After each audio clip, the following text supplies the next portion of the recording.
emergency po ito ang ipapabot ni tatay, no? Meron po siyang nakita po ngayon ng mga kalamidad na mangyayari dito ngayon, no? Kasi alam po ninyo guys, sabi ng ating kaibigan ngayon, meron silang nakikita na hindi lang po dito sa atin, na may mga lugar po na mangyari po ang tsunami. Tay, kinabahan po ako dito, tay. Ito po ba ay the big one na naman? Di ba sinabi po niyo kahapon, yung fault line ay na parang ganda po yung bumalik sa dati. Di ba? Prediction ito guys ng ating kaibigan na mayroong lugar na matatamaan po ng tsunami, no? Abangan lang po ninyo guys kung saan lugar ito. Hindi lang po dito sa atin kundi buong daigdig po ito guys. Yung sinasabi ng ating kaibigan kasi po nakita nila ngayon sa ibang bansa ay meron po talagang malaking problema po doon sa kanilang lugar. No, meron po mangyayari dito. Hindi lang po niya babanggitin kasi po gusto po niya na masiguro jud ba nga ang ilahang gipaabot ay tinuod. Tapos meron pang mangyaring lindol, no? Ito po yung sinabi ni tatay kanina. Kaya ano po ba ang maganda po dito na maipaabot po natin sa mga tao doon po, sa mga taga-ibang bansa. Alam ko marami po tayo mga subscriber po na mga Pilipino doon. Pwede po ba natin pangalanan po yung mga lugar na lang?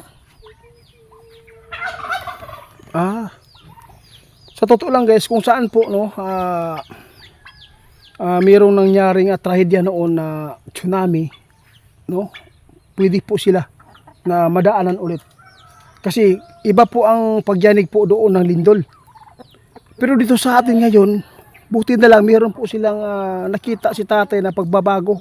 Nag-ausap po natin sa kahapon na na-deform ba, no? Kahit na-deform daw yung nakita ng dwindling ninyo, pero ngayon kagabi nakita nila ay bumalik sa dati. Medyo okay kasi wala pong pagyanig po ngayon dito sa ating bansa.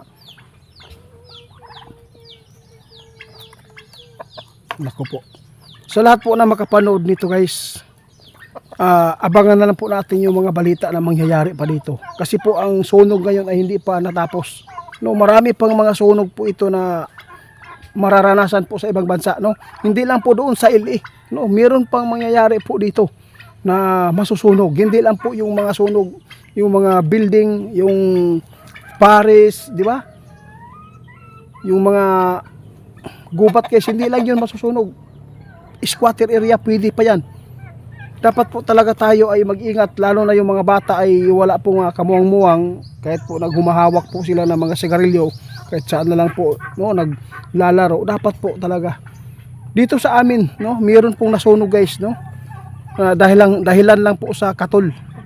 Mag-ingat po kayo sa katol guys. Isa na po doon na pwedeng tumupok sa bahay, na ilang bahay po ang pwedeng dyan.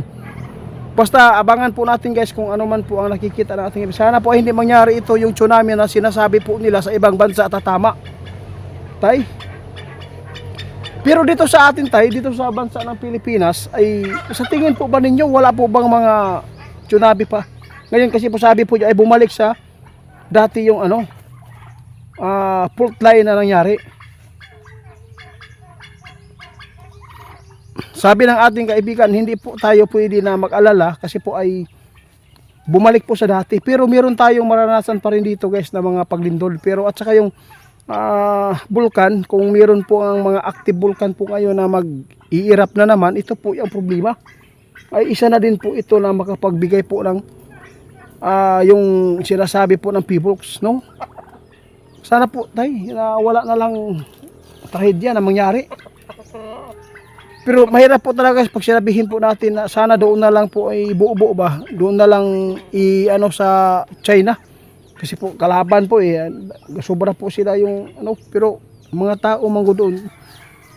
Tao din po sila, kung titingnan po natin, di ba tay? Oo nga. Grabe. Sana sirain na lang po yung mga gamitan nila para hindi na lang po nila magagamit kasi yun po talaga ang pinagmalaki po nila Ngayon po guys, nag-alala si tatay dahil po ay meron po siyang prediction na nakikita nila ngayon na meron pong mangyayari dito sa daigdig natin na tsunami. Pero hindi po ito pinangalanan ni tatay dito sa atin, na wala po dito sa atin ngayon.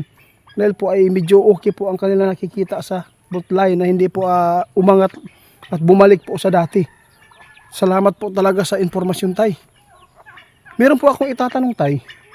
Di ba yung sa Iliba hindi pa natapos yung sunog? Di ba sinabi po ninyo kahit hindi pa tapos yan, sunog dyan, meron pa tayong makikitang balita na nasusunog sa ibang bansa. Buo, hindi lang po mga building guys, no? Grabe naman talaga yung buhay ng tao. Ang daming nasasagupa ng mga trahedya.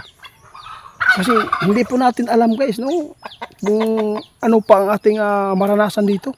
Basta ang sabi ng ating kaibigan, isa lang po ang inyong sandata. Lagi po tayo magdasal po talaga. Yun po talaga ang pinakamalaki. Kaya sa lahat po ng makapanood nito, huwag kayong mag-alala sa Pilipinas ngayon ay medyo bumalik sa dati po yung na-deform man ito ni Agi na pag sobrang angat po. Ngayon ay bumalik sa normal. Kaya medyo kampante po tayo, tay. Oo, tay, yun po talaga ang maganda po dito. At least nandito kayo. Kung wala kayo, hindi po namin ito mapapaabot sa kanila.